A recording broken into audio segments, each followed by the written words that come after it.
Chicos, buenas tardes. ¿Cómo andan? Hola. Hola, buenas tardes. Esperamos unos minutos a ver cuántos más se conectan.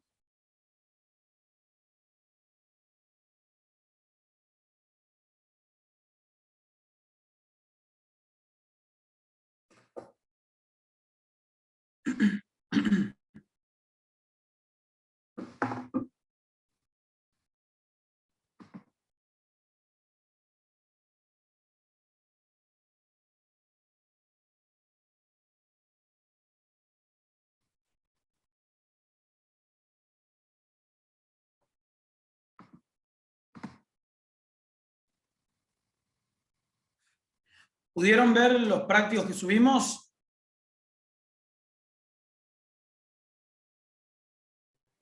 Sí. Sí. Bien.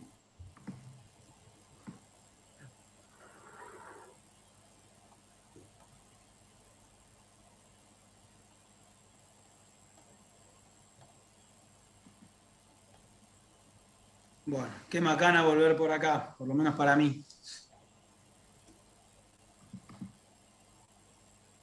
Pero me parece que en lo que queda del cuatrimestre no vamos a volver presencial.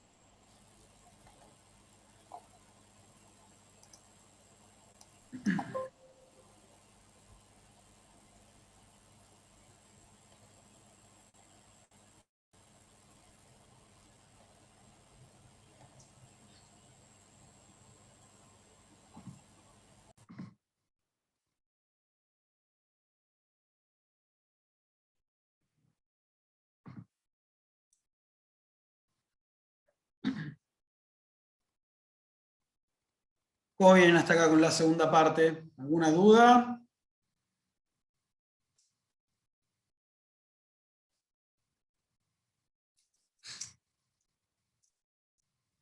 Yo tengo una duda. Decime. La clase pasada, Gonzalo El Cerro nos explicó que el principio general era que la obligación alimentaria se extendía hasta los 21 años y que la excepción era lo de que si el hijo se capacitaba hasta los 25. Sí. Pero si vos como alimentante demostrás después de los 18 años de tu hijo que él tiene los ingresos suficientes como para autoabastecerse, ¿podés pedir por un incidente el cese? Sí, podrías, pero bueno, como bien decís, tenés que probar de que tu hijo se pudo proveer los alimentos por sus propios medios. La actividad probatoria va a tender a demostrar eso. O sea, después de los 18, si se supone que si él se puede autoabastecer, Exactamente. no continuaría la obligación. No continuaría en tanto y en cuanto lo plantee judicialmente y el Sí, sí, juez sí, obvio. da lugar. No puede dejar de un día para el otro. Exactamente. Exactamente. Sí podría hacerlo a los 21 años. Claro, ahí cesa de pleno derecho sería. Exacto, ahí sí. Bien, gracias. Bueno, vamos arrancando si les parece. Antes de comenzar con el práctico de hoy, quería preguntarles también si les había quedado alguna duda respecto al de la semana pasada, el que hicieron con la doctora Luján. Yo tengo una duda. Perdón. Sí, no sé quién habló primero. Noelia. No, bueno, hablo yo. No, la consulta era con respecto a la pretensión cuando tenés que demandar. La doctora Luján nos dijo que teníamos que dejar bien en claro que una cosa era la obligación del padre y lo que reclamamos para el padre y la obligación subsidiaria de los abuelos. Sí. En ese caso, en la pretensión, en mi caso puse un monto por a cada uno, o sea, puse que demandaba al padre por tanta plata y luego subsidiariamente a los abuelos por un monto menor. ¿Estaría bien plantearlo así? Está perfecto, de hecho así debe ser. Justamente Bien. eso les quería hacer un comentario. De los trabajos que presentaron, los estuvimos viendo, muy pocos redactaron la pretensión. Si ustedes se fijan, la consigna dice, del segundo caso estamos hablando, de que estaban los abuelos. ¿Qué consejo le daría? ¿Podría realizar un reclamo judicial? Indique legitimado activo y pasivo. Documentación. Realice la pretensión. Muy pocos realizaron la pretensión, chicos. Por favor, lean la consigna. Acá, bueno, no pasa nada, no es con calificación. Pero si esto se les pregunta en el parcial y no hacen la pretensión, ya tiene una parte importante de la pregunta mal, incompleta, digamos, sin responder. Así que, por favor, presten atención a eso porque la mayoría no había redactado la pretensión. ¿Bien? Y redactar la pretensión es algo que muy probablemente se pregunte, más que nada que la modalidad del examen va a ser nuevamente por campus, que no pueden redactar un escrito entero. Así que, por favor, repásenlo. Y ya que estamos, que la compañera hizo la aclaración, la forma correcta de redactar una pretensión en estos casos sería: vengo por la presente a promover un juicio de alimentos contra nombre del padre, DNI, domicilio real, en calle tanto, y por la suma de tantos pesos mensuales. Ahí ya determinan la cuota alimentaria que van a reclamar al progenitor, que bien saben que debe alimentos plenos. ¿Bien? Y subsidiariamente a los señores tal, señores abuelos, DNI, domicilio real, en calle tanto, por la suma de tantos pesos, que va a ser menor. Va a ser menor a la suma que le reclaman a los padres, o al padre. ¿Por qué? Porque la obligación de los abuelos alimentaria es distinta a la de los progenitores. La de los progenitores, justamente la naturaleza y el origen de esa obligación viene justamente de la paternidad, del carácter de progenitor. ¿Bien? Y la de los abuelos deriva del origen del parentesco. ¿Bien? Por ende, los alimentos derivados del parentesco son los necesarios para la subsistencia, y no los alimentos plenos que debe abonar un progenitor. Entonces, necesariamente, la pretensión va a ser desdoblada. Van a tener una suma considerablemente más alta para el padre y una suma inferior que se le van a reclamar a los abuelos. ¿Bien? Y tiene que estar diferenciada en la pretensión. ¿Estamos? ¿Quedó claro cómo sería una pretensión correcta en un caso así? Deben aclarar que es subsidiaria, deben aclararlo, que el hecho de que esté demandado, de que se pueda demandar en un mismo proceso, no elimina el carácter subsidiario de la obligación. Simplemente que el nuevo código del año 2015, recopilando criterios jurisprudenciales, le dio la posibilidad al alimentado de reclamar a ambos obligados, por más de que sean subsidiarios, en un mismo proceso, para evitar primero agotar el proceso con uno y después, fracasado, ir contra otro. Pero no deja de ser subsidiaria y la extensión de la obligación sigue siendo distinta. ¿Bien? Y un consejo: siempre pongan o lo que más o en menos resulte de la prueba a producirse. ¿Bien? Porque ustedes pueden reclamar una suma de alimentos de 30.000 pesos por mes, pero como bien habrán visto con el titular el lunes, la obligación de dar alimentos es una deuda de valor. ¿Lo vieron eso? Bien, y si ustedes sujetan la pretensión a un determinado monto, o lo que en más o en menos resulte de la prueba a producirse, son muchos los casos jurisprudenciales en los cuales dan una suma de alimentos mayor a la peticionada. ¿Bien? Justamente por el carácter esencial que revisten los alimentos en el caso de los menores de edad. Tengan en cuenta, cuando ustedes analicen el tema alimentos, que esto no se rige solamente por el Código Civil y Comercial.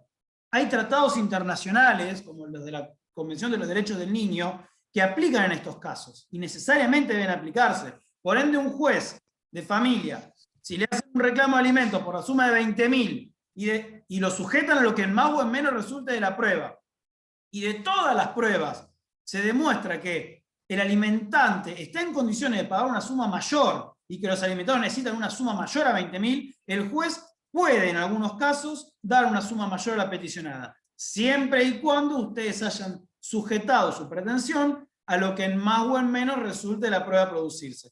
Si ustedes no lo sujetan a eso, el juez va a estar atado al monto que ustedes pidieron, en virtud del principio de la congruencia, ¿bien? O sea que es muy importante, no tanto para el parcial, sino para el día que ustedes empiecen a ejercer, porque caso así van a tener, porque hay muchísimos juicios de alimentos, que siempre sujeten la pretensión en esos términos. ¿Estamos? Yo tengo una duda. Sí, creo que Agustín había hablado primero. Sí. Vos, En Belén. este caso, que no tenía domicilio cierto, yo puse, bueno, contrademandado, el nombre, sin domicilio cierto, y puse el número de teléfono y el mail. ¿En ese caso estaría bien así? Sí, sí, porque creo que una de las preguntas también apuntaba a ver si lo podían notificar por otros medios. Pero lo podemos poner, lo ponemos, va en la Hablado con pretensión, la digamos. doctora Luján de la posibilidad de notificar por WhatsApp. Bien, o sea que va en la pretensión eso. Sí, en esos casos obviamente, si no conoces el número, si no conoces la dirección, denunciarás los datos que tengas, que va a ser el teléfono y el mail, y ahí, bueno, no lo vas a poner en la pretensión, vas a tener que hacer una cápita especial peticionando al juez que ordene la notificación por un método alternativo. Y ya en casos de alimentos se han permitido notificaciones por WhatsApp. Hasta donde yo conozco, no sé de ningún planteo de nulidad de notificación por WhatsApp en juicio de alimentos. Sí sé de un caso de nulidad de notificación por WhatsApp en un proceso de divorcio. Y el fundamento que daban es que no es la misma naturaleza de un juicio de alimentos en el cual es evidente la importancia y la urgencia de brindar alimentos, más que nada a los menores de edad, que un caso de un divorcio, que es una cuestión por ahí más patrimonial. Bien, por eso en un tema de divorcio, hasta donde yo tomé conocimiento, de la Cámara creo que de San Martín, se hizo lugar a la nulidad del traslado de demanda por WhatsApp. Pero en los alimentos los jueces de primera instancia lo están dando.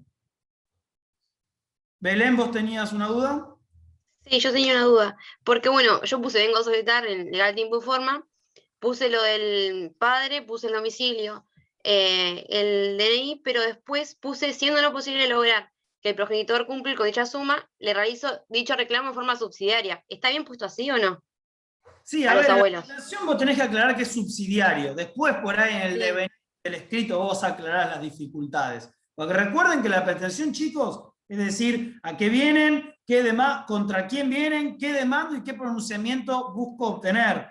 Tiene que ser concreto, no pueden en la pretensión mezclar los fundamentos y demás. Eso después vos lo vas a tener que explicar en el escrito. Pero en la pretensión tenés que aclarar que venís subsidiariamente. Bien. Sí. Mariano, perdón. Tengo una consulta. ¿Podés? Sí. Perdón, en este caso, ¿habría que pedir también intereses? Siempre se piden con más sus intereses. Siempre, Bárbaro, porque acá tengan perfecto.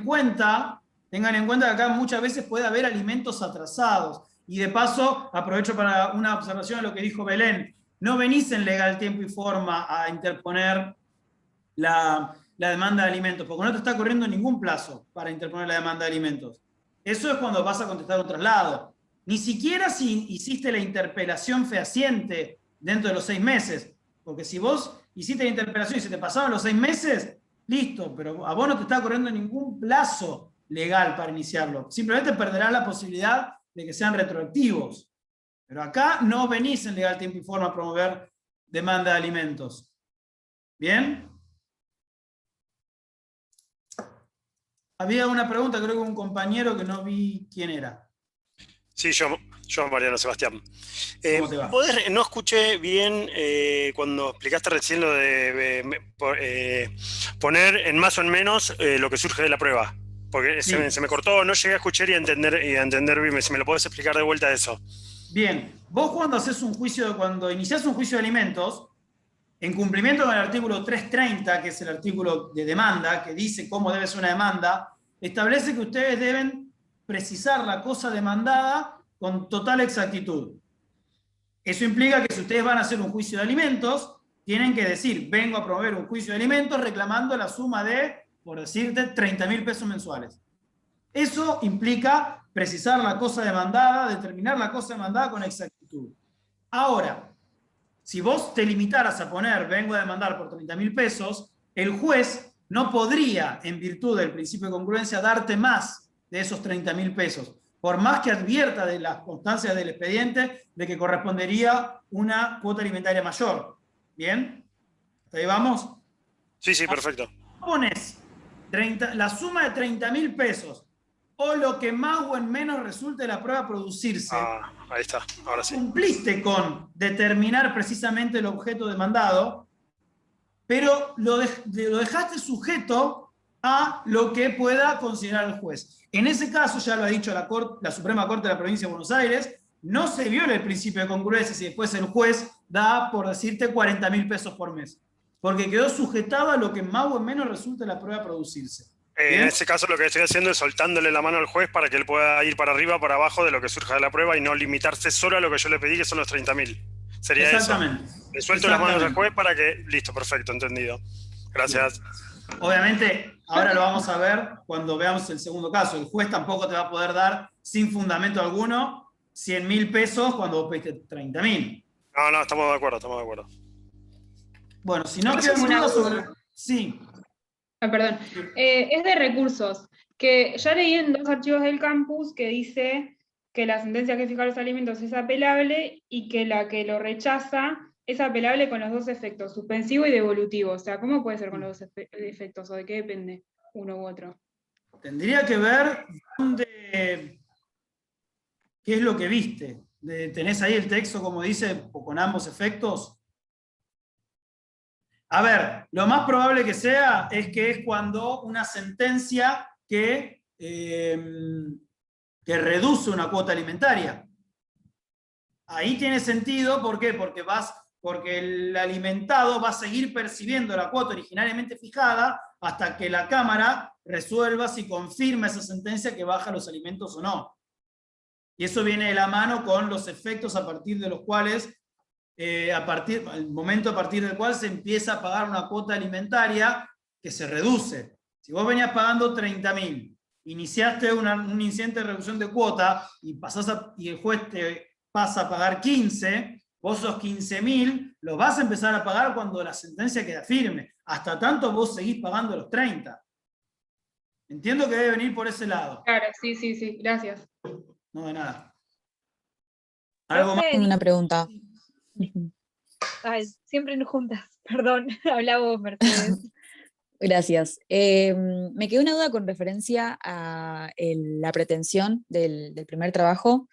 Yo diferencié, o sea, hice el reclamo en sentido o sea, diferencié los hijos. No sé si está bien hacer como, o sea, un reclamo general, decir la cuota de 30.000 pesos para los menores, o decir 30.000 por cada hijo. O sea, la diferenciación, ¿eso es necesario en la pretensión? En la pretensión no, porque vos vas a ver, ponele que de esos 30.000, 20 sean para el hijo 1 y 10 sean para el hijo 2. En definitiva, del 1 al 10 de cada mes, el alimentante va a tener que pagar 30.000. Bien. Sí, vas a tener que explicarlo.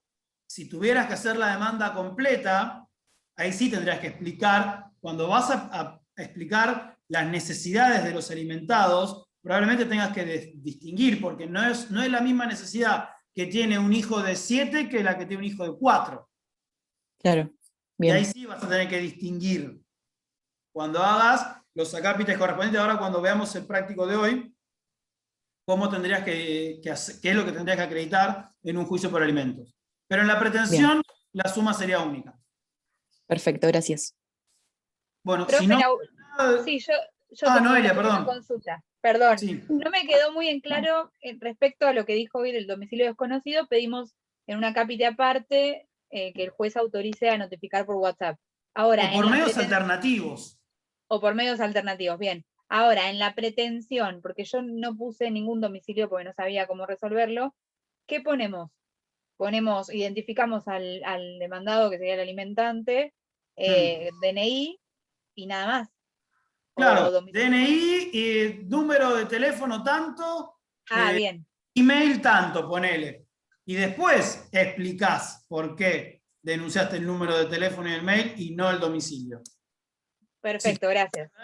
Con teléfono tanto, DNI tanto, domicilio se desconoce.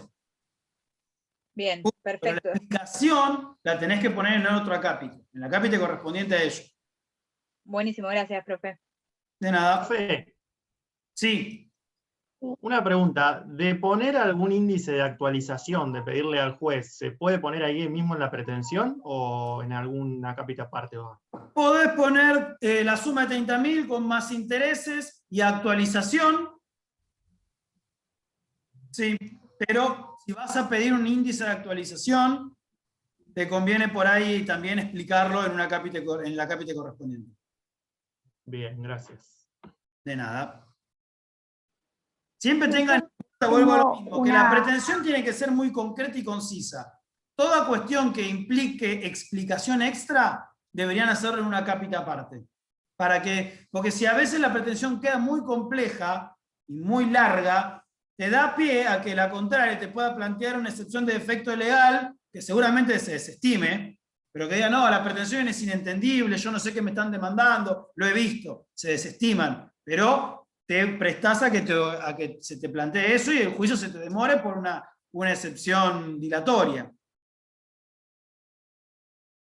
Claro, justamente mi pregunta iba referido a eso, porque, por ejemplo, en el supuesto que además reclame en especies, no sé, la cuota del colegio, ¿en la pretensión también lo tengo que identificar como eso o hago un monto general de dinero y después lo discrimino? En una Haces un monto global y después lo discriminás. Ah. Está bien, gracias. No, de nada. Bueno, si les parece, vamos a ver el de hoy, que es tiene bastantes cosas para ver. Bien, lo vieron todos, ¿no?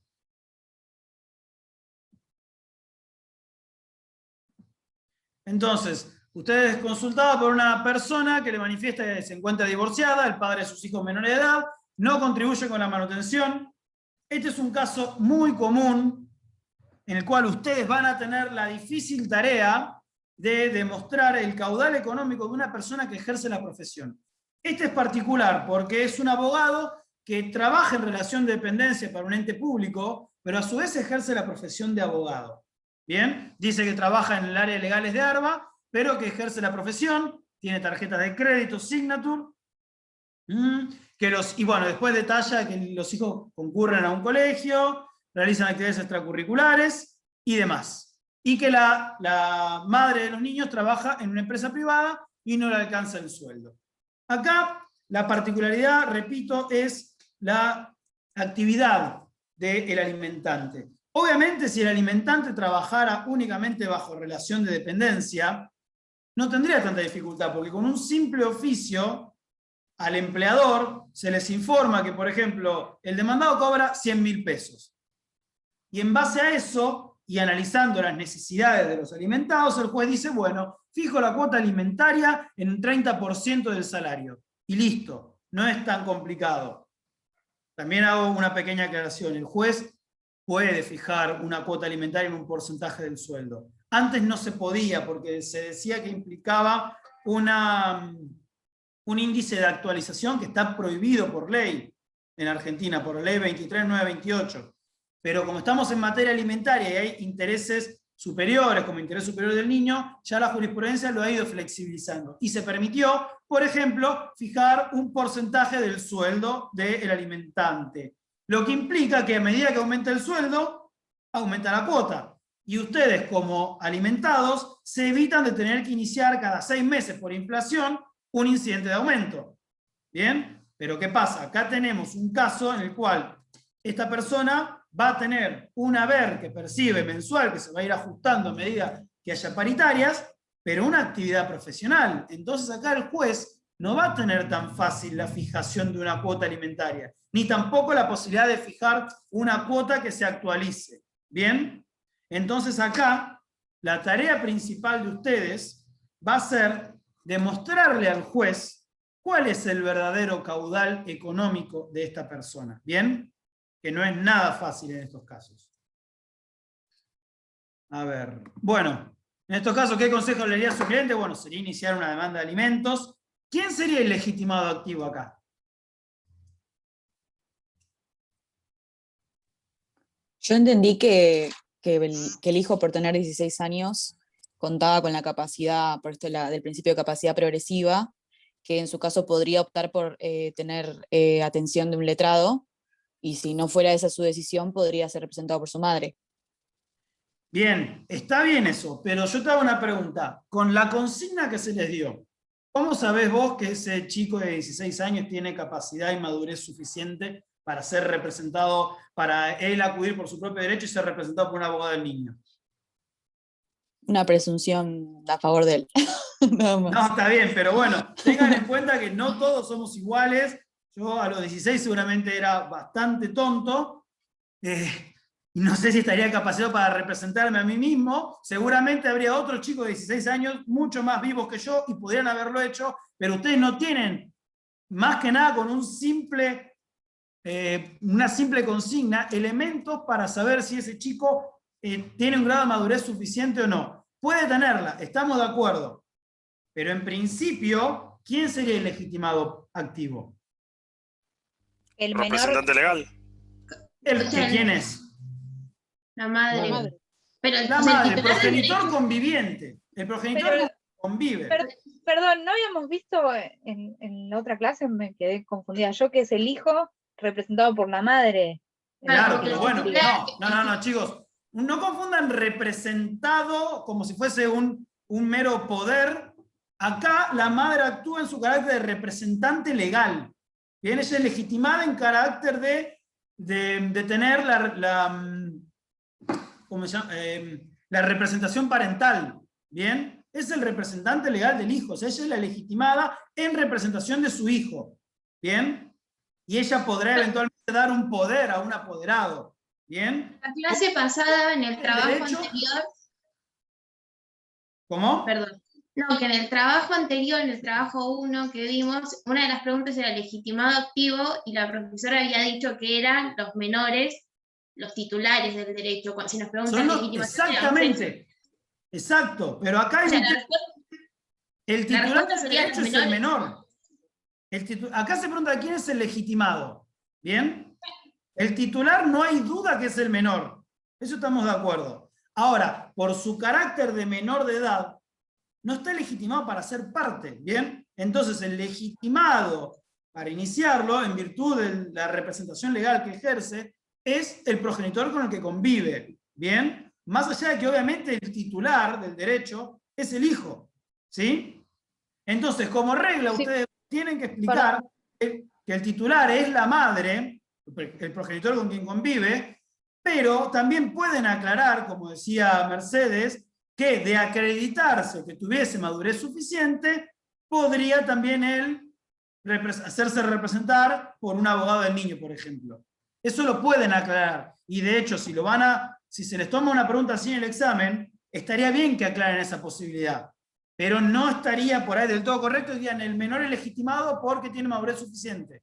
No, porque no lo saben. No, pero igual la clase pasada la discusión pasó por otro lado, y ahí coincido con las chicas, porque muchos habíamos puesto, como la pregunta era quién era el legitimado activo, y muchos habíamos puesto la madre en representación de sus hijos menores de edad. Que eso es lo correcto, ¿o no? Sí, exacto. Bueno, partiendo de esa base... pero ahí me lo estás diciendo vos mismo. No, Es no, la madre pará, que te en explico, representación. Por eso, pero la doctora Luján nos dijo que no era así la respuesta, sino que era, el legitimado activo era el menor, pero representado por su madre, pero que el legitimado activo era el menor. Bien, pero está diciendo en definitiva está diciendo que es la madre. O sea, es una cuestión de que el titular de interés es el hijo, pero procesalmente no tiene capacidad ni aptitud para estar en juicio. ¿Bien? Sí, es que lo habíamos entendido así, Y pero la causa se va a profesora nos había hecho la caratular, corrección. la causa va a estar caratulada con el nombre de la madre. No, es que yo lo entiendo, o sea, si te entiendo, para mí estaba bien lo que habíamos puesto, que era la madre en representación de sus hijos, porque, bueno, lo he visto en un montón de causas, pero bueno, me había quedado esa duda y la verdad me parecía algo medio pavo de preguntar, pero bueno, por lo visto ahora que salió, pavo por eso... no es. Pavo no es porque es un tema complejo, porque acá se distingue, se confunde entre titularidad del derecho con legitimación para obrar. ¿Bien? El día que el menor adquiera los 18 años, va a tener legitimación, pero la madre también va a seguir teniendo legitimación, eso calculo que lo habrán visto. Pero entonces habría Hay que una hacer una legitimación distinción, conjunta ahí. habría que hacer una distinción entre legitimación procesal, que sería el de la madre, con la del titular del derecho. Porque, Sí. o no, en cierta medida, como para no confundirse también. Sí, también. No, Mariano, creo que el tema es para ver si nos preguntan en el examen cuál es la respuesta correcta a poner. Si ponemos todo, ponemos que el titular del derecho es el menor. Ahí Digo, va, si creo se que les va ahí el tema. pregunta, la respuesta correcta es la madre en representación de sus hijos. Y ahí no hay posibilidad de que esté mal, porque es así la respuesta. Perfecto. Quieren aclarar que, sin perjuicio de que el titular del derecho es el hijo, el legitimado es la madre en representación de sus hijos. Pero que quede claro que es en representación de sus hijos, y no es por derecho propio. Si eso queda claro, no está mal la pregunta. Lo que estaría mal es que así es legitimada la madre por su propio derecho. No. Es legitimada en representación de sus hijos. ¿Bien? ¿Quedó? Sí, quedó claro. Sí, clarísimo. Sí, profe. Bien, no me acuerdo en qué. Ah, estábamos en los legitimados. Bueno, quedó quién sería el legitimado activo. En caso de considerar viable algún planteo judicial, ¿pueden solicitar algún tipo de medida al iniciar este proceso?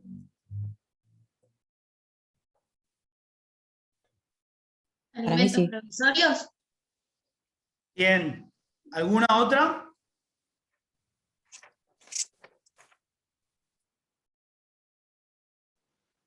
¿No puedes pedir una cautelar si hay dudas de que no vaya a cumplir?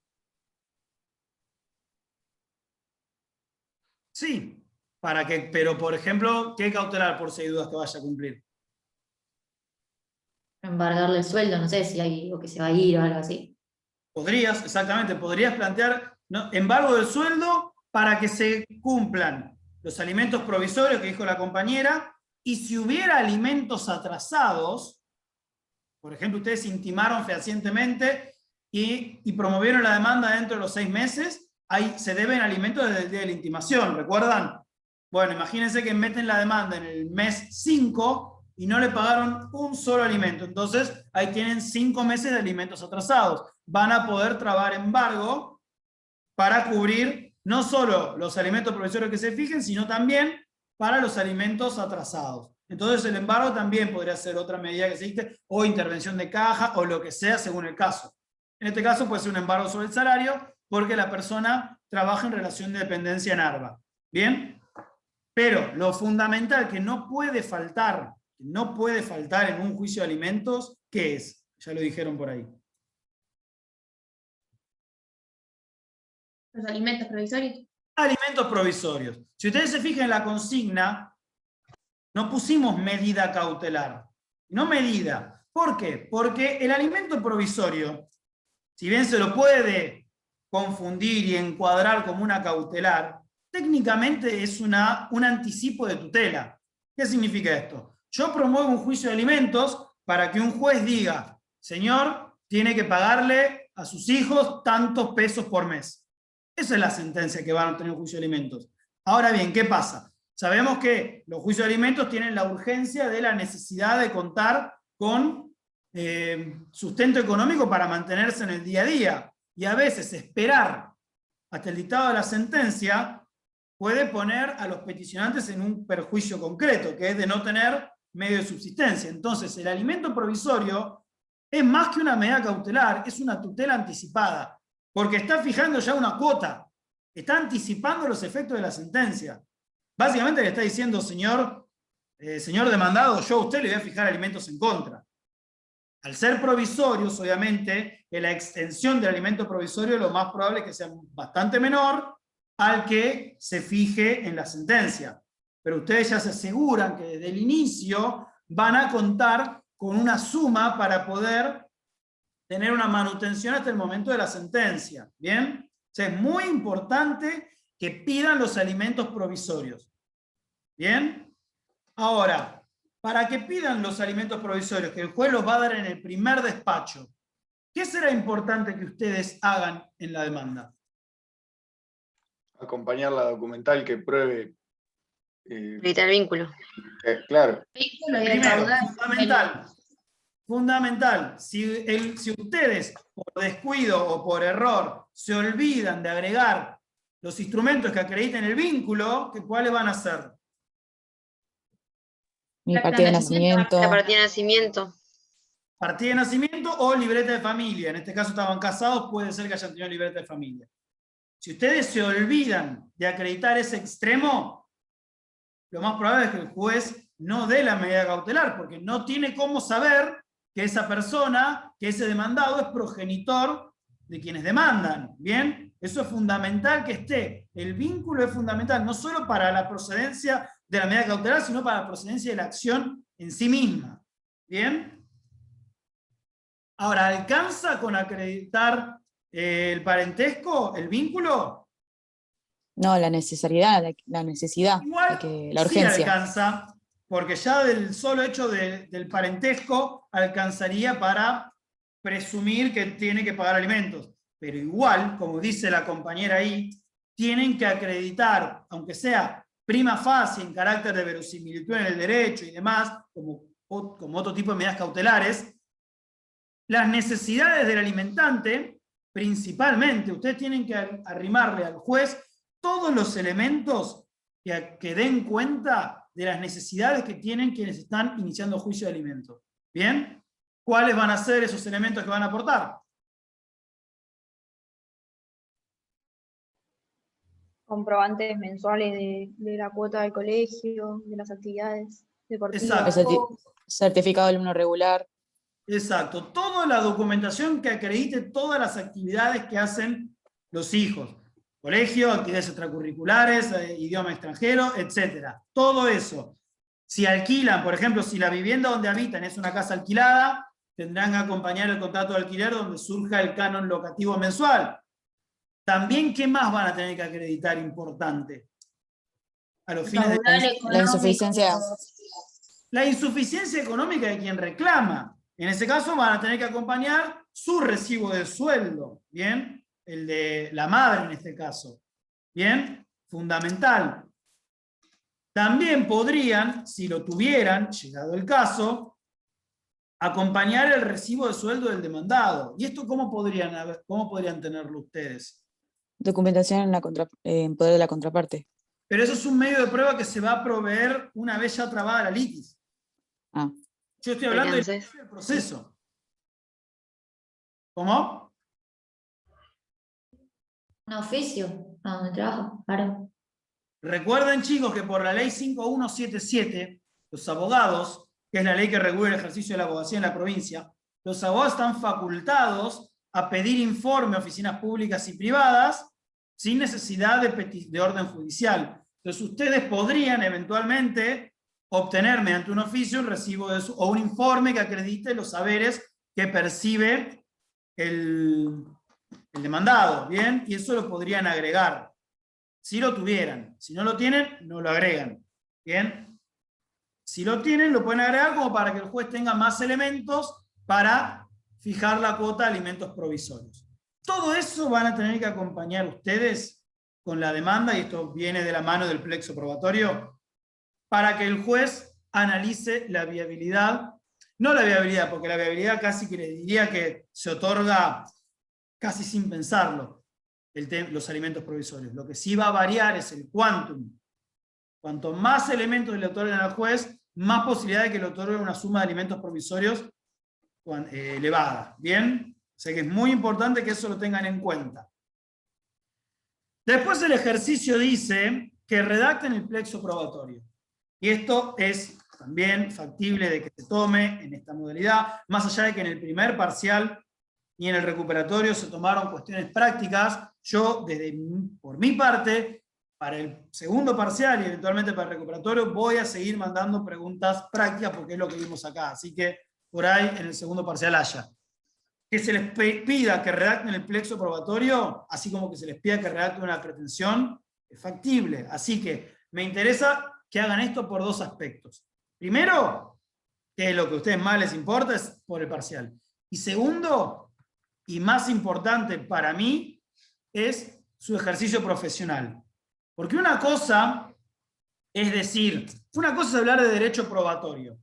los testigos se ofrecen de tal o cual forma, puede haber tal número de testigos, las preguntas a los testigos se deben hacer de esta forma, no pueden contener más de un mismo hecho. Bien, eso es una cuestión de derecho procesal. Acá lo que ustedes van a ver es otra cosa, es cómo pueden probar determinados extremos, cómo pueden probar que una persona tiene determinado caudal económico, que no es lo mismo, es saber cómo acreditar un hecho que existe en la realidad y llevárselo al juez en el expediente. ¿Bien? Son cosas que en la facultad se ve muy poco y la práctica debería ser casi toda así. Pero bueno, no siempre nos dan los tiempos. Pero es muy importante que ustedes sepan diferenciar lo que es saber cómo se maneja un medio probatorio de saber cómo acreditar los hechos que ustedes necesitan que el juez tenga por probados. ¿Bien? Y no es fácil, no es nada fácil demostrar el nivel de vida, el caudal económico de una persona.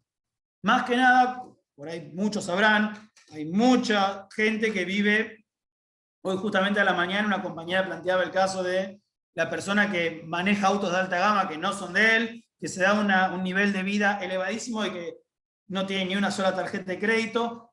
Hay montones de esos casos y es muy difícil probar su verdadero caudal económico.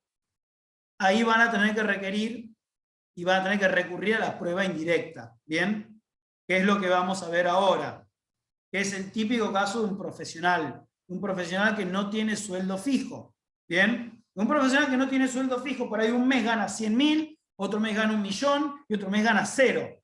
Entonces es muy difícil acreditar el caudal económico de esa persona. Al juez no le es fácil determinar qué monto de cuota alimentaria le fija a un profesional que un día hace 100, otro día hace 0, otro día hace 300. ¿Bien? Por eso se habla de prueba indirecta.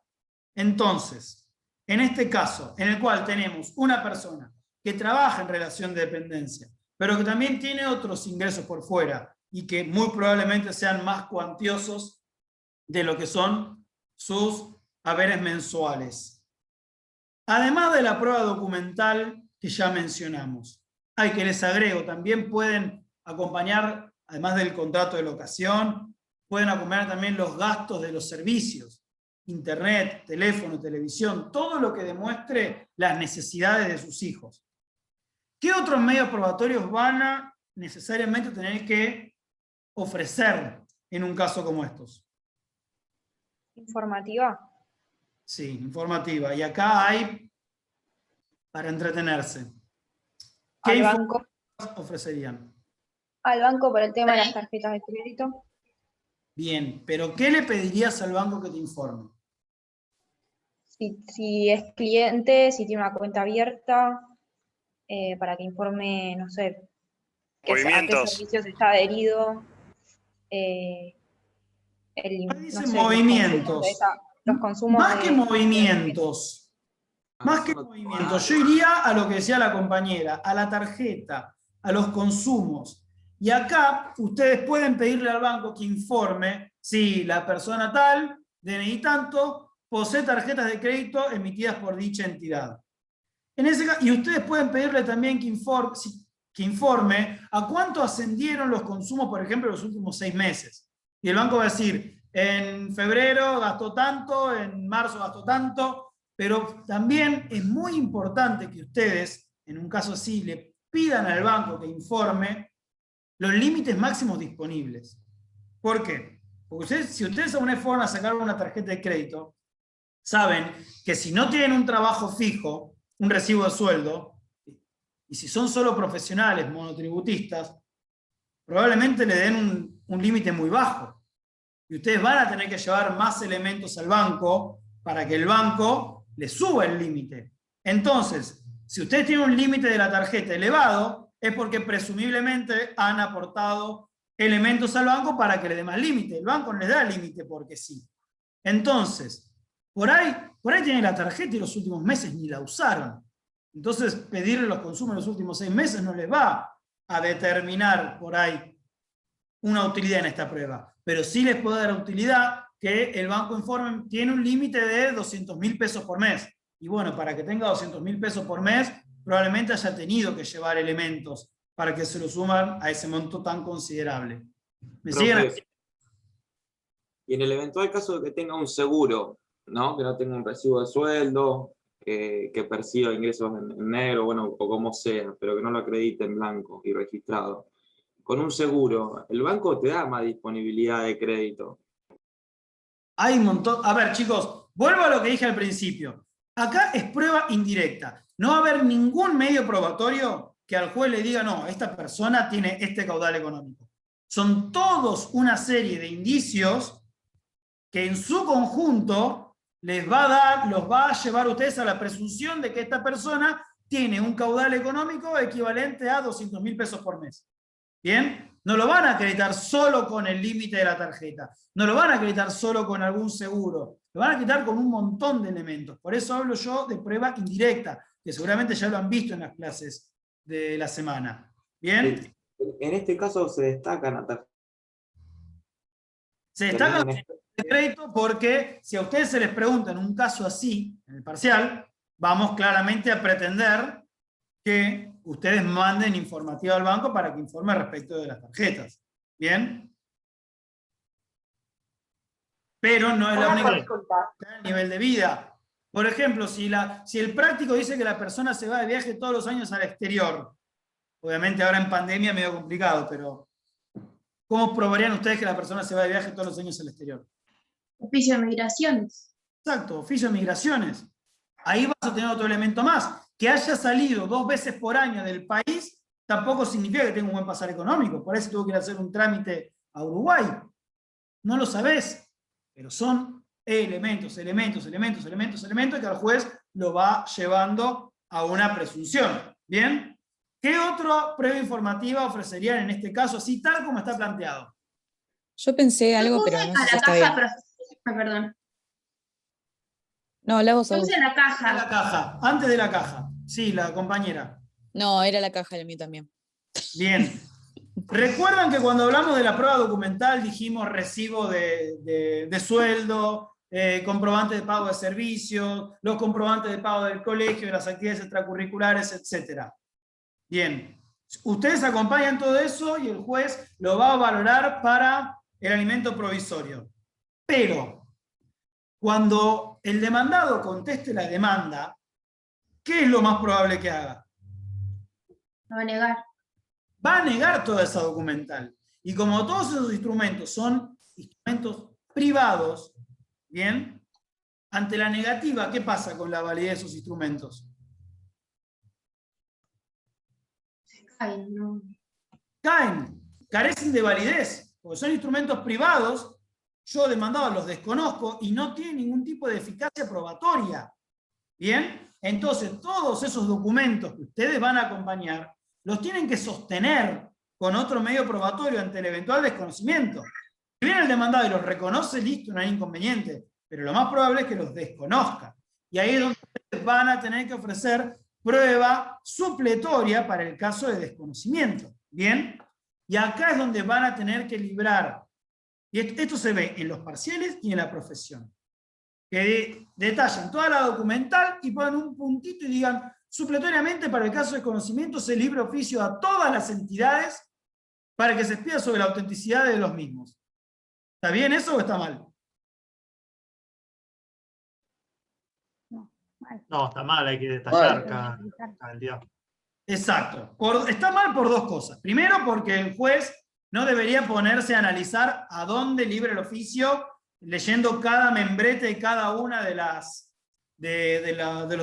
los recibos que ustedes acompañen. La prueba debe estar precisamente ofrecida indicando a qué entidad piden el informe. Y en segundo lugar, tampoco pueden ofrecer, o tampoco deberían ofrecer, prueba informativa para que se expida sobre la autenticidad de tal documento. ¿Por qué? Porque la prueba informativa tiende a la obtención de datos. Más allá de que en la práctica se utilice, ustedes ya se los expliqué en la primera parte, pero corren el riesgo de que la parte demandada se oponga porque está mal ofrecida la prueba. Ustedes tienen que pedir... ¿Qué sería? ¿Para que Yendo informe al si la ejemplo- persona es usuaria? ¿Cómo? Sería para que informe si la persona es usuaria de tal Exacto, tal o en el colegio, para que informe si los menores Juan y Pedro concurren a tal colegio, y en su caso informen el valor de la cuota. Y así con cada uno. para que informe si los menores Juan y Pedro concurren al Instituto de Lengua Extranjera. En su caso, informen el valor de la cuota. Y así con cada uno. Lo mismo con los servicios. Para que informe si la señora tanto es usuaria del servicio de teléfono. En caso afirmativo, indique a cuánto ascienden las cuotas mensuales. Y así con cada uno. No puede faltar ninguno. ¿Bien?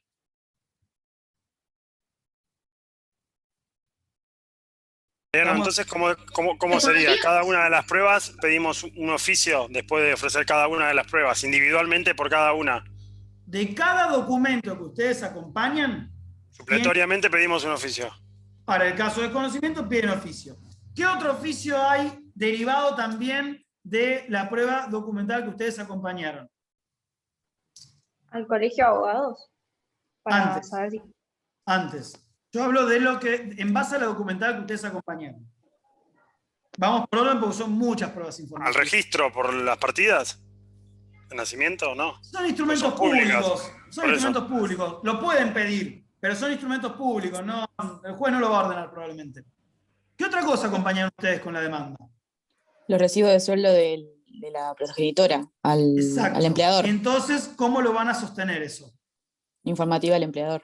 Informativa al empleador para que informe si la progenitora es empleada en relación de dependencia, y en caso afirmativo, que informe a cuánto asciende el haber mensual. ¿Bien?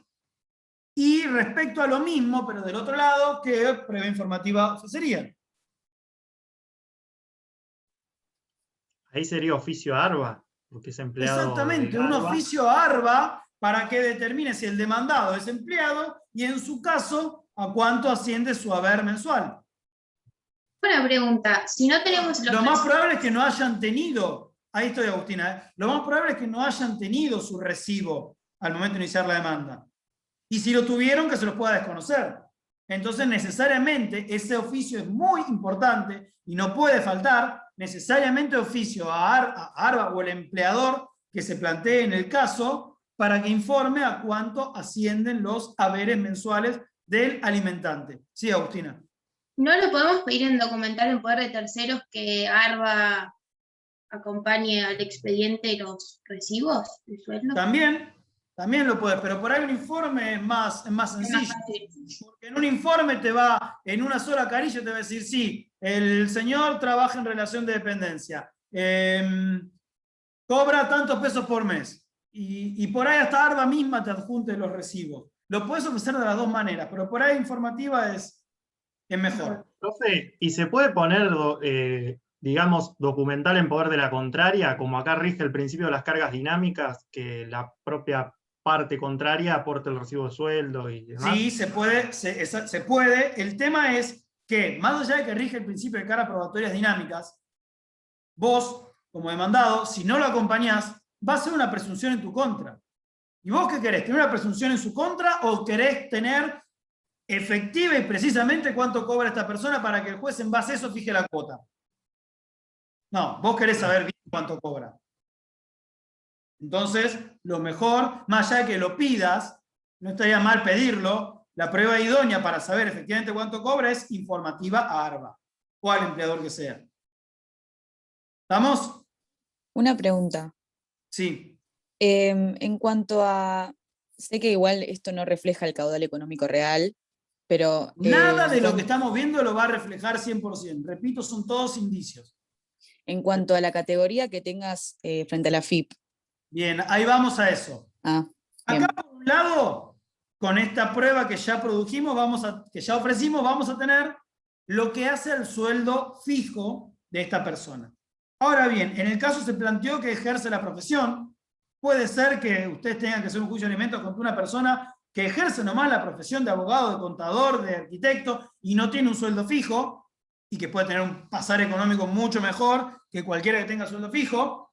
Y acá es donde ustedes tienen que empezar a ofrecer distintos medios probatorios para acreditar el caudal económico de un profesional. Y acá hago una pequeña salvedad. Se sabe que en cualquier profesión liberal es muy probable que determinados ingresos no se declaren. Y otros sí, o que esté todo declarado o que no esté nada declarado. No van a probar el caudal económico solamente con los ingresos. Pero ustedes pueden tener un parámetro de cuáles son los ingresos de un profesional liberal con pruebas que se complementan. Entre ellas van a poder liberar un oficio a la Administración Federal de Ingresos Públicos, AFIP, como decía la compañera Mercedes. ¿Y AFIP qué es lo que les va a informar? La categoría en la que se encuentra el limitante. La condición en que se encuentra inscripto frente al IVA, que puede ser monotributista o responsable inscripto. Entonces ustedes a AFIP le van a pedir que informe cómo se encuentra inscripto frente al IVA el señor tal, y en su caso informe categoría. Si AFIP informa que es responsable inscripto, no hay categoría que informar, ya partimos de una base que tiene una facturación mensual importante. Ahora, si AFIP informa que es monotributista, no es lo mismo que informe que es monotributista clase A que monotributista de clase F, por ejemplo. Cada clase tiene un tope de lo que pueden facturar por mes. Si AFIP les informa clase A, y bueno, por ahí es un profesional que no tiene un ingreso muy caudaloso, si les informa clase F, G, y tiene un ingreso importante. Ni hablar si es responsable inscripto. ¿Bien? Entonces a AFIP le van a pedir eso. Pero AFIP no le va a informar cuánto efectivamente ustedes facturaron. Le va a informar la condición frente al IVA. ¿Hay algún ente tributario que les pueda informar efectivamente cuánto facturaron? Sí, ingresos brutos. Exacto, que ¿quién es el que le va a informar? ¿Quién cobra ingresos brutos? ARBA. ARBA. Entonces acá van a tener, en este caso particular, a ARBA le van a tener que pedir que informe dos cosas, tanto de la relación de dependencia, como también que informe si el señor tanto ha presentado en los últimos, ahí pongan el plazo que quiera, los últimos años, declaración jurada sobre el impuesto a los ingresos brutos. Y en caso afirmativo, informe a cuánto han ascendido las mismas. Y acá sí ustedes tienen, el contador de este profesional tiene que haber declarado a cuánto ascendieron las facturaciones de este profesional. Porque si ustedes facturaron 100.000 pesos, van a pagar ingresos brutos, que es el 2,2% sobre 100.000. Si ustedes facturan 1 millón, van a pagar 2,2% sobre 1 millón. Entonces, ARBA sí va a saber a cuánto ascendieron las declaraciones de impuestos sobre los ingresos brutos. ¿Bien? Entonces, con la facturación, con su condición ante el IVA, ya vamos formando una información más precisa de cuál es el pasar económico de esta persona. Y ahora seguimos. Esta persona es un profesional del derecho. ¿Qué otras pruebas les parece que se podrían pedir? ¿Podría ser, sacándolo de profesional del derecho, un oficio del Banco Central también, para que informe? Sí, si tiene, en qué bancos tienen. Pueden pedirlo también. Pero, yendo a lo de profesional, ya sea de derecho, o un médico, o un contador, o un arquitecto, o un ingeniero. Al colegio para saber si está inscrito a la matrícula, por ejemplo, Bien. al Colegio de Abogados de Mar del Plata o al de Capital Federal, no sé. Bien, ¿y qué más? Y a la caja para... No, dentro del colegio de abogados, antes de la caja.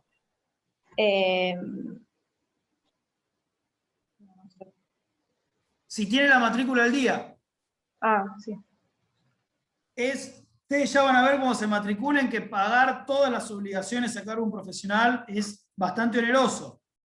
Si el colegio informa que esta persona está inscrita y que tiene la matrícula al día y demás, sumado a la facturación, y bueno, ya son más elementos. Ahora, si a ustedes, AFIP les informa, monotributista clase A, ARBA les dice no presentó declaración jurada, y el colegio les informa que no tiene la matrícula al día, y ya son indicios de que no está pasando un buen momento. ¿Bien? Y además, otra informativa que ya lo dijiste, la caja de abogados, que la caja va a informar respecto a los aportes. Ustedes van a pedir que informe si tiene los aportes al día, que también pagar la cuota anual obligatoria ante la caja de abogados es bastante dinero. Entonces, muchos profesionales no tienen la cuenta de aportes al día. También es importante que la caja informe eso. ¿Bien? Esa es otra prueba que tienen que pedir. ¿Qué más pueden pedir para acreditar el caudal económico de esta persona?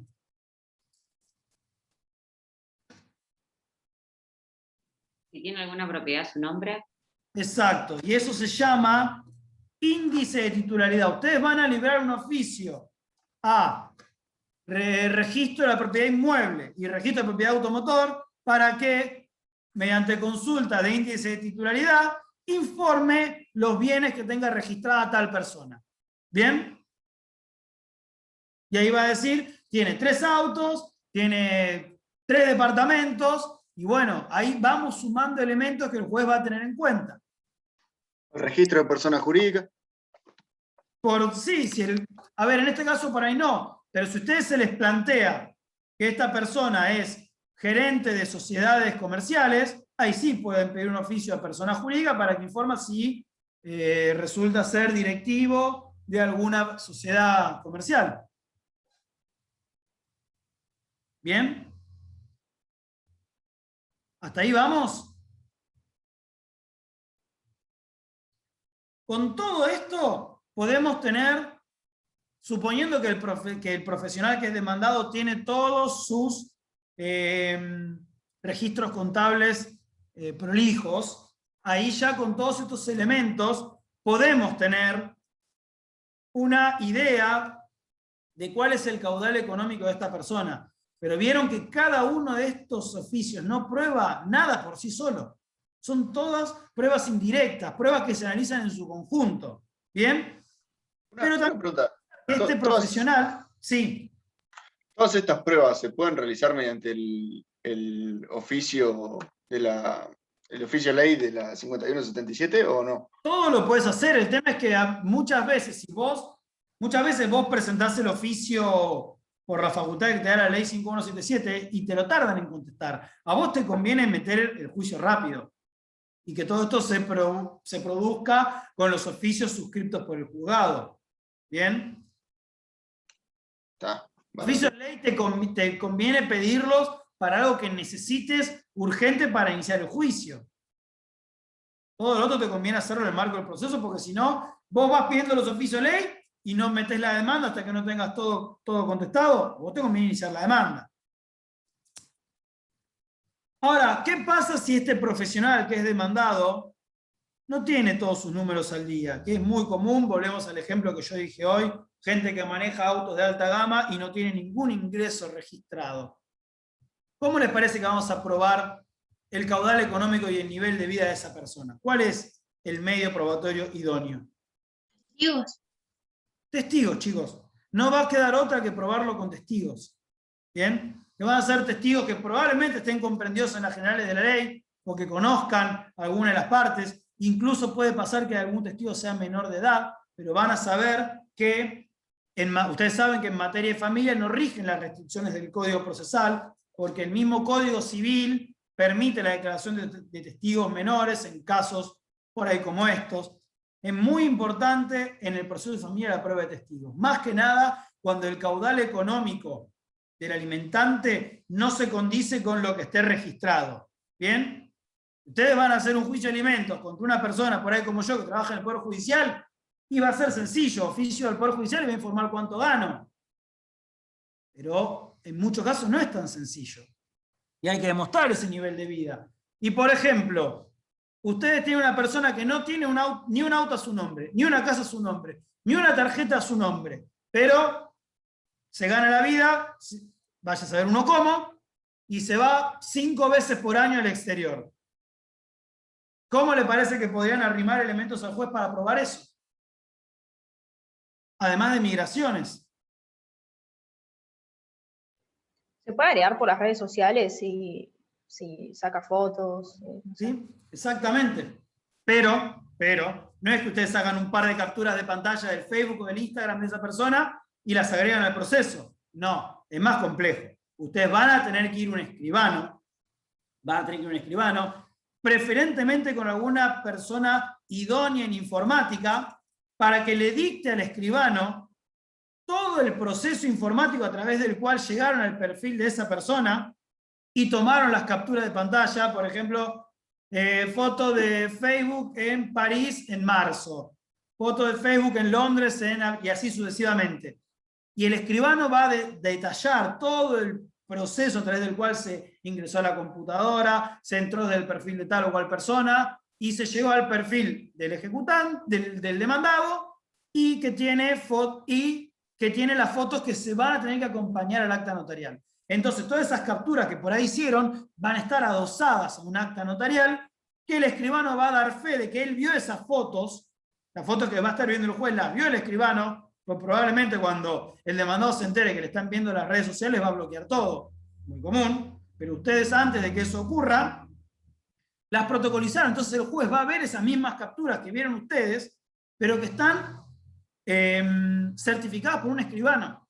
Entonces ahí tenemos más indicios. Que el tipo tenga 5 fotos distintas por año en distintos países del mundo tampoco prueba su caudal económico. Son todos los elementos lo que hay que analizar. ¿Bien? Obviamente hay casos más difíciles. El que no tiene trabajo registrado vamos a tener que recurrir necesariamente a este tipo de pruebas indirectas. Entonces en un caso como este van a acompañar las capturas de pantalla en las redes sociales y prueba testimonial. Y por ahí los oficios a migraciones que hablaba la compañera hoy. No, nada de lo que vayan a ver en un juicio de alimentos es tan lineal como por ahí era en el juicio ejecutivo. Que se desconocía la firma, vamos por la pericial caligráfica. Que había un pago, no estaba registrado, vamos por la pericial contable. No, acá es todo prueba indirecta. ¿Bien? Acá me pregunto, ¿qué pasa si todos tus bienes están a nombre de una sociedad? Y bueno, lo vas a tener que probar también. Vas a tener que probar que es todo un fraude. Es más complejo ahí. Ahí te diría que es mucho más complejo. Pero lo vas a terminar acreditando con también las distintas cuestiones que acrediten el caudal de vida de esta persona. Pero bueno, y otro medio probatorio que también podría ir acá, además de la testimonial. La confesional. La confesional. Que más allá de que no sirva tanto, ustedes la tienen que ofrecer. Después para desistir hay tiempo. Pero ustedes la tienen que ofrecer. ¿Bien?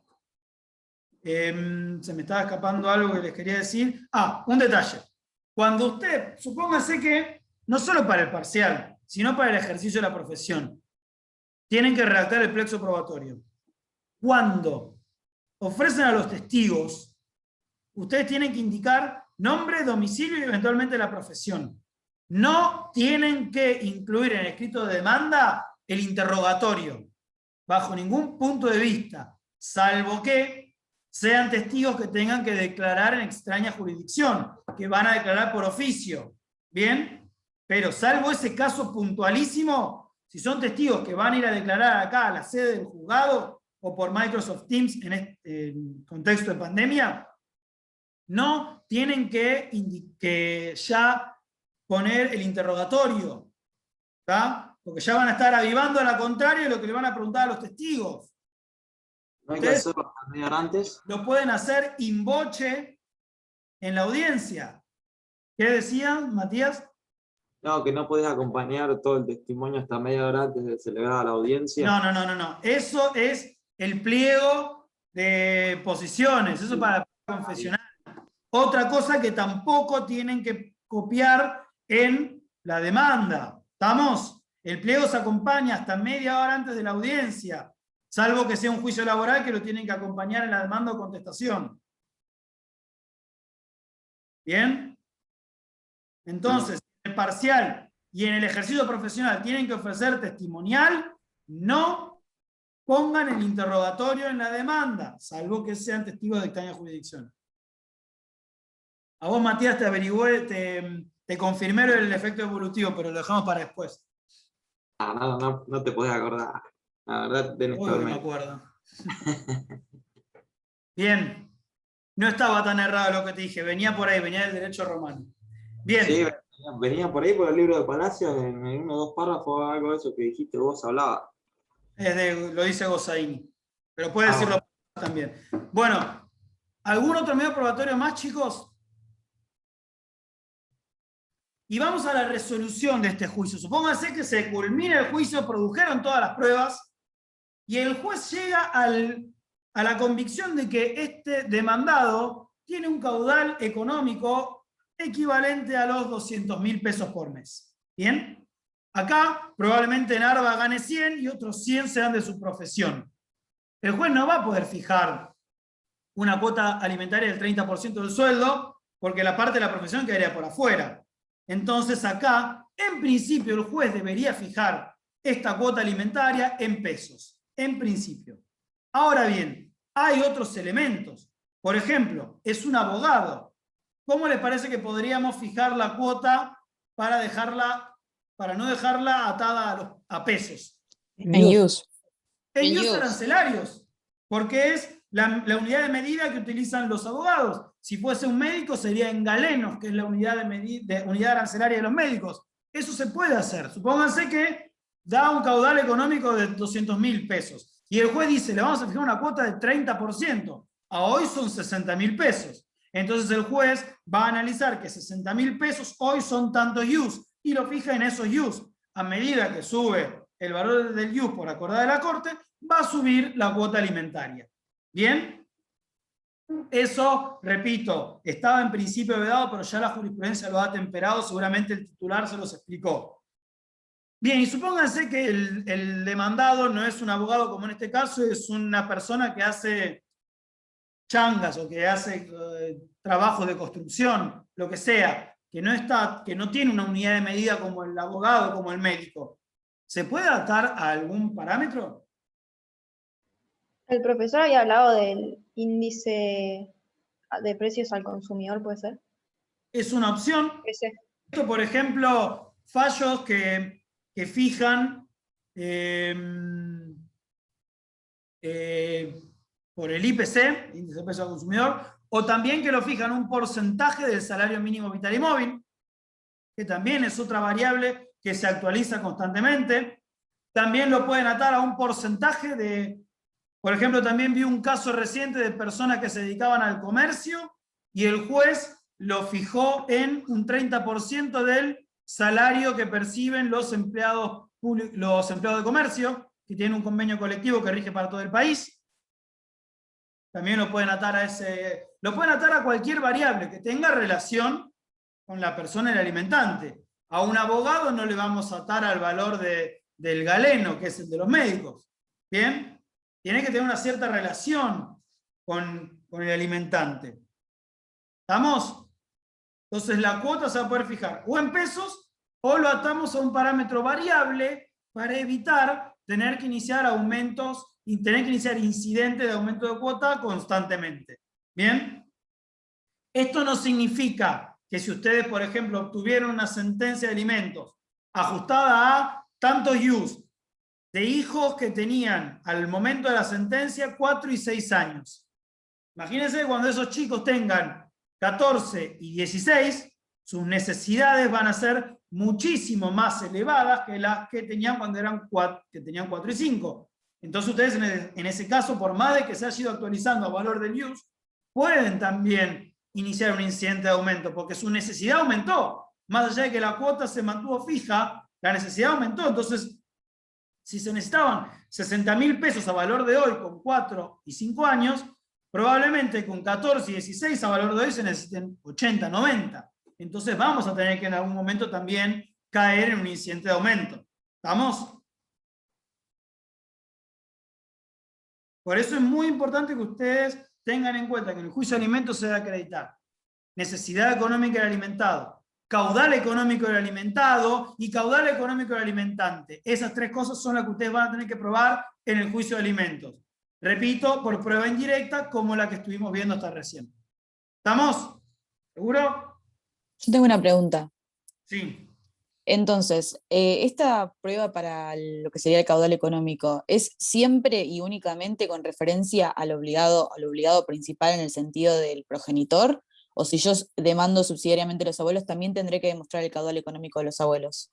Obviamente que si vos estás demandando también a los abuelos o a cualquier otro pariente, vas a tener que demostrar su caudal económico. Porque la cuota de alimentos, como le dije al principio de la clase, el juez la analiza ponderando necesidad y caudal económico. Si están demandando a los abuelos y los niños tienen determinada necesidad, pero los abuelos tienen un caudal económico muy bajo, y bueno, el juez va a tener que ponderar eso y llegar por ahí a un punto medio. ¿Bien? siempre tiene que tenerse en cuenta las dos cosas. Y volviendo a tu pregunta, si en un juicio estás demandando padre de manera conjunta con los abuelos, tenés que producir prueba tendiente a acreditar el caudal económico de los abuelos. Necesariamente. De cualquier alimentante. Más allá de que rige el principio de la carga probatoria dinámica. La carga probatoria dinámica no implica invertir la carga de la prueba. Todos tienen que hacer esfuerzo probatorio. El alimentado, el que inicia el juicio de alimentos, tiene que realizar la actividad probatoria que estuvimos viendo hasta recién. No significa que se traspasa todo al demandado. ¿Alguna duda? ¿Vemos el segundo?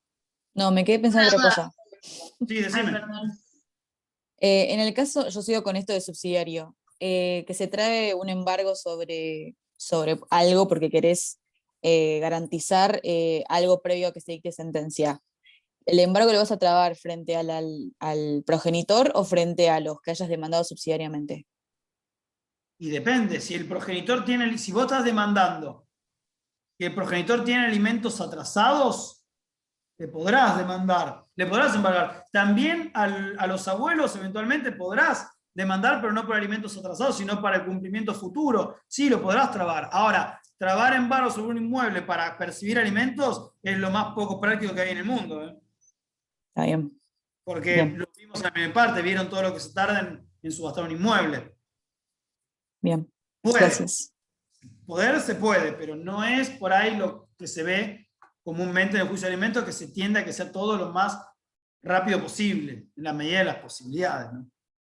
¿Otra compañera tiene una pregunta? No. En el caso de que demandemos subsidiariamente, por ejemplo, a los abuelos, cuando redactamos el plexo probatorio, ¿ponemos toda la prueba en común o dividimos lo que sería para los abuelos y para los progenitores? Recuerden cuando Recuerden vimos juicio ejecutivo que el plexo probatorio siempre es único. Ustedes sí van a diferenciar la prueba que se utiliza para uno y para otro en qué parte del escrito de demanda. Cuando redactamos los hechos, digamos. Cuando redactan y explican el caudal económico, porque van a tener que diferenciar el caudal económico del alimentante padre del caudal económico del alimentante abuelo. Y ahí van a decir, conforme se acreditará con el oficio tal, tal, tal y tal, el padre tiene tal caudal económico. Conforme se acreditará con el oficio tal, tal, tal y tal y demás, los abuelos tienen este y este y este caudal económico. Pero el plexo probatorio es único.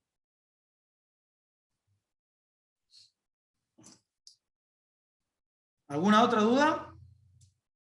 No sé si respondí a tu pregunta ya. Sí, gracias. ¿Alguna otra? Profe, una pregunta. Usted recién decía de las fotos extraídas, por ejemplo, de redes sociales, el procedimiento ante un escribano. ¿Videos, por ejemplo, se pueden también agregar y de qué manera? Sí, también lo puedes agregar el video y lo podrás acompañar en un archivo. Vieron que ahora es todo digital. Lo podrás acompañar o en un pendrive o en un archivo o en un vínculo de Google Drive. Yo no sé particularmente cómo un escribano podría dar. Por ahí pueden vincular, estoy inventando en el aire porque la verdad que nunca lo vi, pero puede por ahí el escribano dejar constancia en el acta que determinado video lo vio de principio a fin, pero igual un video lo más probable es que necesites una prueba pericial informática para que determine si el archivo estuvo modificado o no, adulterado o no. Es un informático que lo puede determinar. Bien, pero como poder se puede. Obviamente que poder se puede. Un video es lo mismo que una foto de Instagram. Teme que es más complejo llevarlo al proceso, pero se puede.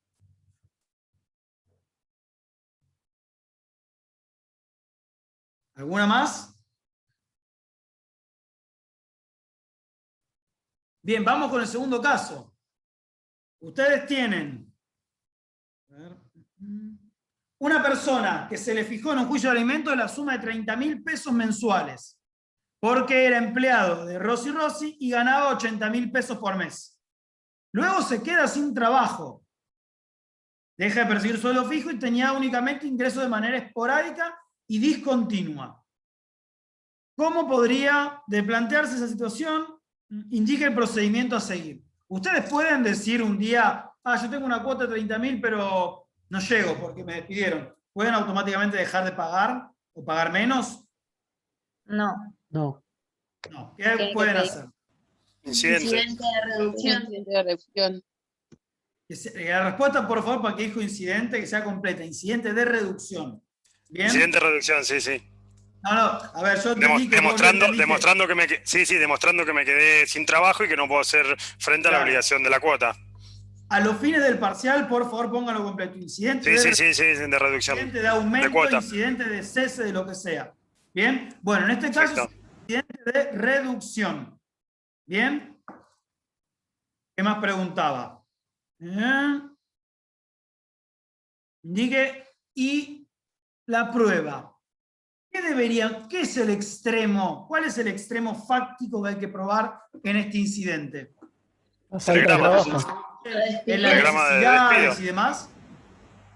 ¿Te despidieron? Telegrama de despido. Exactamente. Las circunstancias fácticas que ustedes tienen que acreditar es, yo tenía en su momento determinado caudal económico y hoy ocurrió una circunstancia sobreviviente, mi despido, y yo ahora tengo otro caudal económico. ¿Bien? ¿Cómo van a acreditar esa situación? Con el telegrama. En caso de que me haya sido ¿Solo con el pedido. telegrama? No. Y una informativa al lugar donde trabajaba. Principalmente la prueba, el telegrama está bien, pero principalmente, eventualmente podrás acompañar, no sé, las constancias del juicio de despido, no sé, cualquier cosa, pero fundamentalmente oficio al empleador para que informe si tal persona era empleada en relación de dependencia y si ha cesado en su relación de dependencia. Eso tienen que pedirle al empleador que informe, ¿bien? Esto no significa que el juicio se agote en esto, porque la demandada, la incidentada, que va a ser el alimentado, va a tener posibilidad también de decir, no, bueno, espere, a usted lo despidieron, pero yo sé que usted tiene tal o cual trabajo y lo podrá intentar acreditar también. ¿Bien? No es que acá solo el alimentante que quiere su reducción va a decir, me despidieron, bájeme la cuota. No. El alimentado va a tener su posibilidad de plantear prueba tendiente a demostrar que su situación no es tan caótica como la describe el incidentista. ¿Bien? Pero bueno, en el caso no les da elementos para eso. Acá en el caso tendría que ustedes sepan que acá lo que deben probar es que cambiaron las circunstancias fácticas que hacía al caudal económico del alimentante y que hoy se han reducido. ¿Bien? ¿Estamos? Una pregunta. Sí. No lo dice el caso, pero yo pensé en el caso de que, obviamente que la cuota que se fijó en su momento fue porque a la madre no le alcanzaba para las necesidades de sus hijos. La inició contra el padre y el padre estaba pagando esa cuota. Ahora, si esa situación hubiera cambiado, en donde la madre, fue ascendida en el trabajo, entonces tiene un ingreso mayor al del padre, ¿no podría pedir un incidente de colaboración? También. ¿O de coparticipación? Sí, o de reducción. De reducción también puedes ir por ahí. Sigue siendo reducción. El de coparticipación o colaboración lo puedes plantear, por ejemplo, si se fijó una cuota a favor de los abuelos paternos y quieren que los paternos también colaboren. Ahora sí, genial. Bien. Bien, el caso también preguntaba, de prosperar el reclamo, ¿cuál sería la base regulatoria a tomar, chicos? La diferencia que hay en el principal y el que fija el juez ahora. Eso multiplicado por 24. Multiplicado por 24. Exacto. Es la diferencia entre la cuota anterior y la cuota que fija el juez. Si es de reducción y la cuota era de 30 y el juez la baja a 15, la base regulatoria va a ser de 15 por 24. Si es de aumento y la cuota pasa de 30 a 60, es 30 por 24. ¿Y cuál es la alícuota? O sea, el porcentaje a aplicar sobre esa base. Recuerden la diferencia entre base regulatoria y alícuota. La alícuota del 21, que era del 10 al 25, y reducía, reducía a un 10 y un 30, o sea que quedaba entre 1 y 7,5. Muy bien. Sí, eso es un... Yo tengo una duda con eso. Porque cuando estaba viendo el caso que era para entender honorarios, tengo una duda cuando se hace la reducción, porque primero lo hice calculando la alícuota del 21, o sea, entre el 10 al 25%, y esos montos que me dieron los reduje un extremo al 10% y el otro al 30%. Es Pero que, después perdón, no lo reducís, es el 10% del 10 al 30%. No, sí, perdón. Si fuese reducida, que como es en el juicio ejecutivo, vos en juicio ejecutivo la escala del 10 al 25 reducida en un 10 o en un 30. Entonces, el 10% reducido en un 10 es 9. Pero acá, el 10% de 10 es 1. Ah, claro, me hice lío ahí, porque no me daba, porque había calculado entre el 1 y el 7,5% y me daba un número, y si yo reducía un 10% lo que me había dado con la alícuota del 21, del artículo 21, me daba otro número. Claro, es que no tenés que... Sería más Acá no fácil es hacerlo. reducido en un 10, es el 10%, el 10 al 30, o sea que el mínimo va a ser el 10% de 10, que es el mínimo, y el máximo es el 30% del máximo, que es 25. ¿Bien? O sea, sobre la base es más fácil hacer entre el 1 y el 7,5%. Exactamente. Ese es el número final, pero para que ustedes sepan cómo es el procedimiento para que lleguemos al 1 al 7,5. Por ahí era más fácil para la ley de honorario decir 1 a 7,5, pero bueno. Sí. La ley está redactada por abogados y los abogados somos complicados para los números. Bien. Y creo que preguntaba algo más.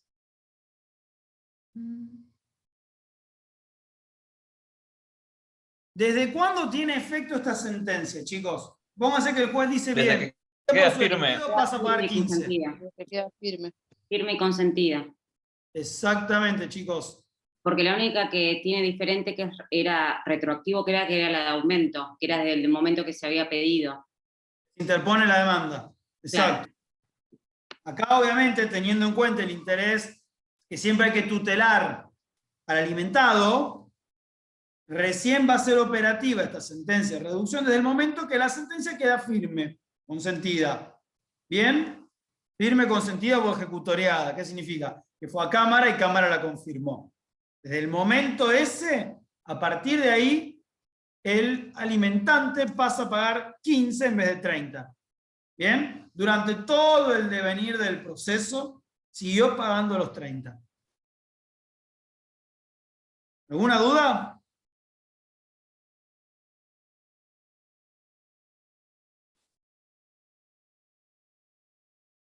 ¿Nada?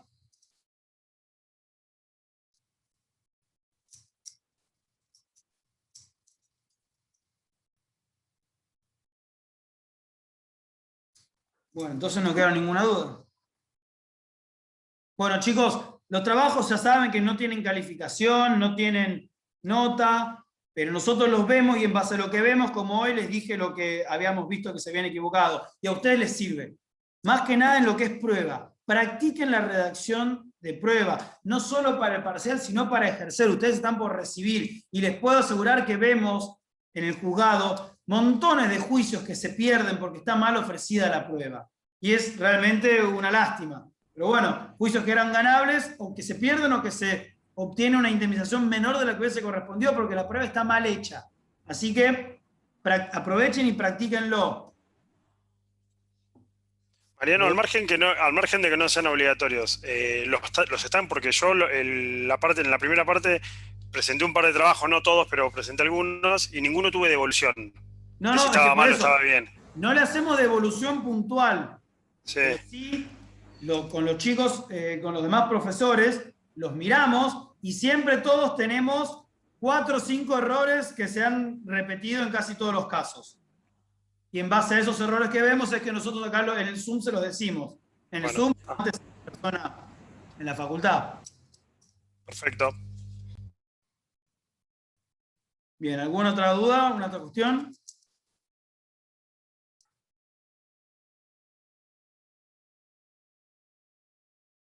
Bueno, si no quedan más dudas, le respondo a Canale por qué el efecto se llama devolutivo. Adelante, adelante. El efecto se llama, todos los recursos son devolutivos. ¿Por qué? Porque me río solo de hablando del derecho romano. En el derecho romano, el emperador delegaba en los pretores delegaba la facultad de juzgar. Entonces, cuando se juzgaba y la parte quería la revisión de ese juzgamiento, esa sentencia que había dictado el magistrado o pretor, se devolvía al emperador o a la autoridad máxima el conocimiento de la causa para que lo resuelva. Por eso se habla de que era devolutivo, porque se devolvía a la instancia superior para que lo revise. O sea, que ese nombre devolutivo no tiene ninguna relación con lo que es el efecto devolutivo hoy. Técnicamente casi todos los recursos son devolutivos, porque la apelación se eleva para que la Cámara lo revise, el recurso extraordinario se eleva para que la Suprema Corte lo revise, y así, quedó por una cuestión histórica, quedó como por defecto del que no es suspensivo, ¿bien? Pero no tomes el efecto devolutivo como una cuestión literal, digamos, etimológica, quedó por una cuestión histórica, pero sí, los proyectos de reforma hoy en día, creo que esto yo te lo había mencionado, hablan de que los efectos del recurso hoy van a ser suspensivos o no suspensivos. Deja de existir el efecto devolutivo en la legislación, pero bueno. Confunde realmente. En cuanto salga la reforma. ¿Cómo? No, decía que confunde realmente que diga devolutivo porque no tiene nada que ver. Confunde. Pero bueno, es lo mismo que el recurso en relación. Es un nombre antiguo. No tiene sentido hoy. Por eso también las modificaciones hablan de recurso con efectos plenos para el recurso libremente o con efectos restringidos para el recurso en relación. Recurso en relación, a raíz de eso me lo puse a leer. Y era porque cuando era en relación, los relatores de primera instancia hacían un resumen de lo que se había hecho en primera instancia y lo elevaban al superior. Son cuestiones antiguas, pero bueno, los nombres quedaron. Disculpe, doctor, ¿me retiro? Sí, ya está, yo ya terminé. Dale. Mati, vos escuchás que para vos. No, ya terminé. Yo también me tengo que ir, ya son 4:30. Bueno, buen fin de semana, chicos. Gracias. Chao, hasta luego. Gracias, doctor. Hasta luego. Chao, gracias. Luego. Hasta luego, profe, gracias. Chao.